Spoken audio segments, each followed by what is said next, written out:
First of all, I would like to thank the SCRT for inviting me over for this program.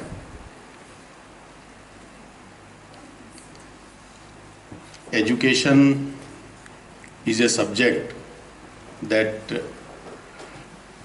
touches every one of us, and all of us have strong views on what is the state of our education and how it should be improved.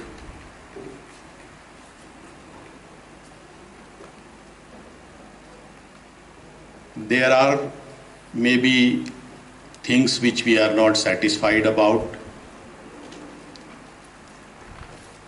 There may be many weaknesses in the system, but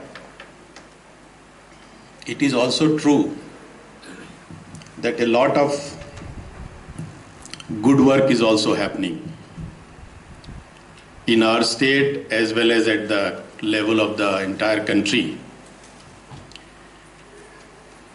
We are all aware that Nagaland education policy, National Education Policy 2020 was framed after a long gap, almost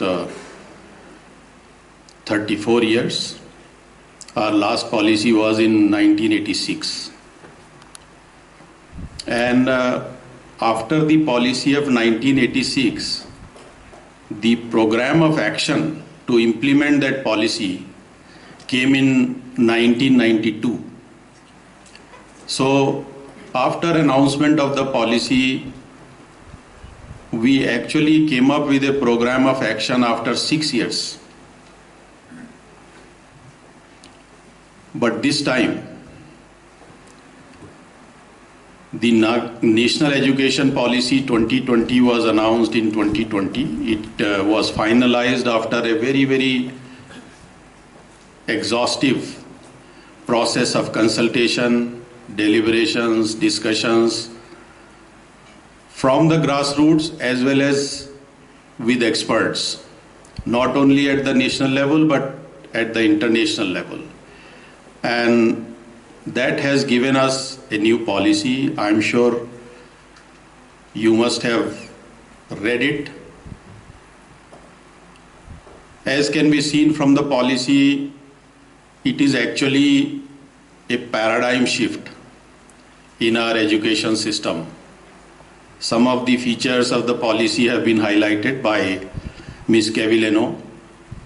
I understand yesterday also there was some program, another seminar on another aspect. But the key point is that immediately after announcement of the policy, everyone associated with education has gone into high gear. The central government, state government, and all the agencies, organizations involved in education have gone into high gear.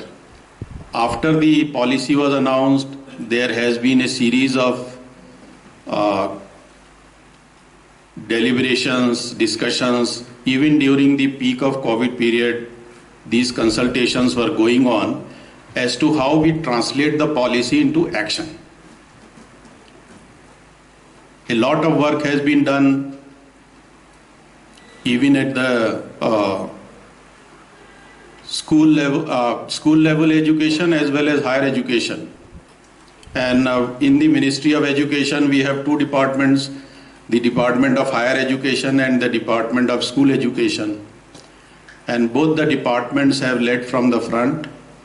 And even in our state, the Higher Education Department, Technical Education Department, School Education Department, SCRT, everyone has been working hard towards translating the policy into action. And the policy also has given milestones. Certain things have to be done at certain milestones.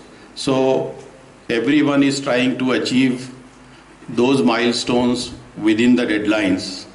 And I am happy to say that our state, our officers, and all those people who are involved in taking follow-up action, they have been working very hard. I keep getting feedback not only from the officers in the state, but also even from the central government. These consultations again have given rise to various other follow-up things, and this seminar also is one of the follow-up actions.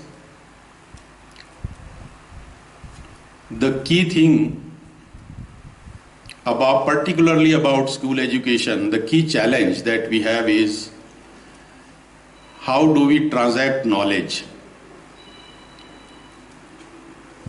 This transaction between the teacher and the student takes place in the classroom.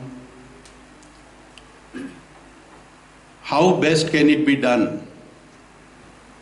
The knowledge that needs to be imparted to the student, how it can be taught to him, her, so that knowledge is transferred and the child learns.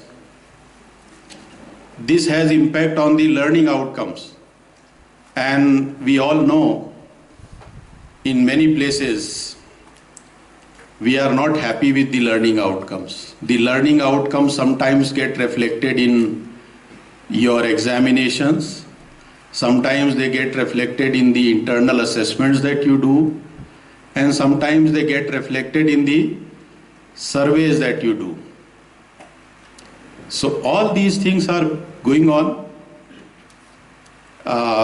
You have the National Achievement Survey, the ASAR reports, you have your own exams at various levels, and you have the internal assessments by the teachers, which is a continuous exercise. In the past, everything was being guided by a national curriculum framework. This also was an old document, but National Curriculum Framework was designed to bring about some kind of uniformity in our curricula across the country. But I am told that this time the approach is completely different. It is actually a bottoms-up approach where the subject matter experts are joining together, they are writing position papers on the basis of which a state curriculum framework is to be designed. And this state curriculum framework will again get dovetailed with the national curriculum framework, and a national curriculum framework will be developed by the Government of India. So the issue that we face today is, through these exercises, how do we improve our education system in the light of the national education policy objectives, and through designing all these new frameworks, new systems, and new ways of imparting knowledge. The biggest challenge before us is access to education. The education policy also talks about it, particularly the access of the disadvantaged sections of the society. We are all aware that we have, first generation learners, people from very poor economic backgrounds. There are children from families where the girl child is not sent to the school and a boy is actually preferred to be sent to school. If the girl is the eldest in the family, she has to take care of the younger siblings, and in the process she sacrifices her education. So all these people, they need to be brought to school. it is a major challenge because as we increase access, first, getting all the students into education system, the first maybe 80-90% is very easy. But the last mile, that 5-10% students which are actually left out, they are the most difficult to reach out, and you need increasingly more and more effort to bring them into the education system. So this aspect also will have to be taken care of. Then there are issues with our quality. I remember this year, after 2 years of COVID, in the 10th exam, our results in school were less than our expectations. So there was an outcry from the people. But that points to an underlying problem in our system which needs to be fixed. And I am hopeful that all these aspects will be taken care of when our curriculum framework is designed so that the learning outcomes improve. Otherwise, we will continue to have this problem where our children are not passing the exams. So, I'll not speak much about the technicalities of this state curriculum framework. I am not an expert in this field. I think most of the points have already been covered by my predecessors.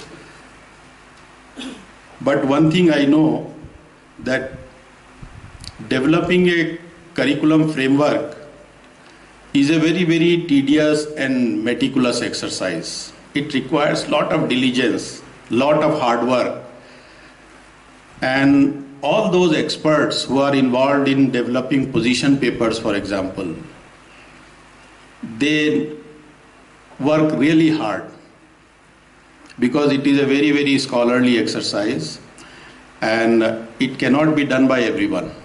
Only the experts can do it. And I am happy that within a short time, 25 position papers have already been completed. So congratulations to all those people who were involved with this exercise, who have written these position papers. I am also happy that this kind of seminar is being organized, which actually gives us an opportunity to consult, deliberate on issues, and come to a common ground on various points.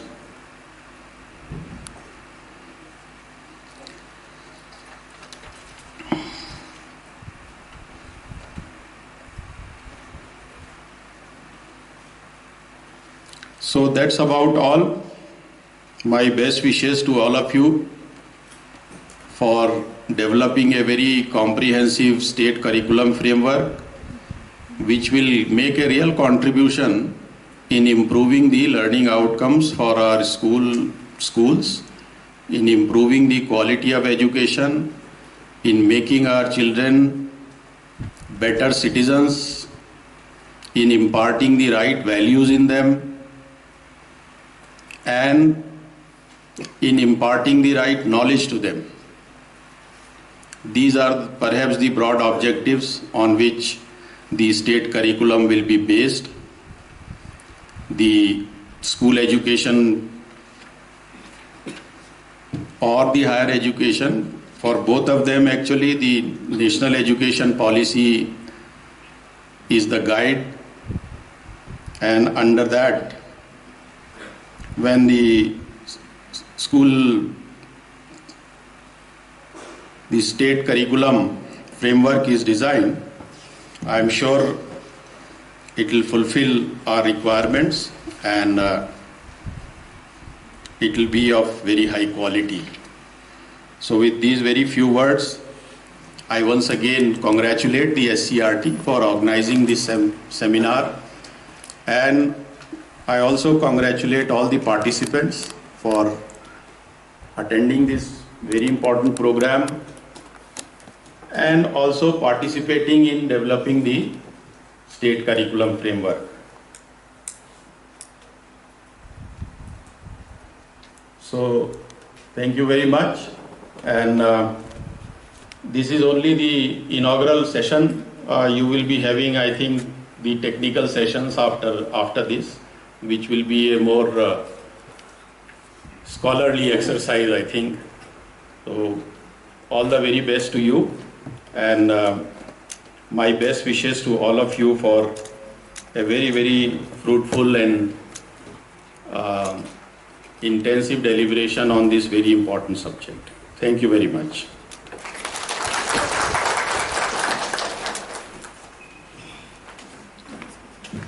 Thank you, sir, for those insightful words.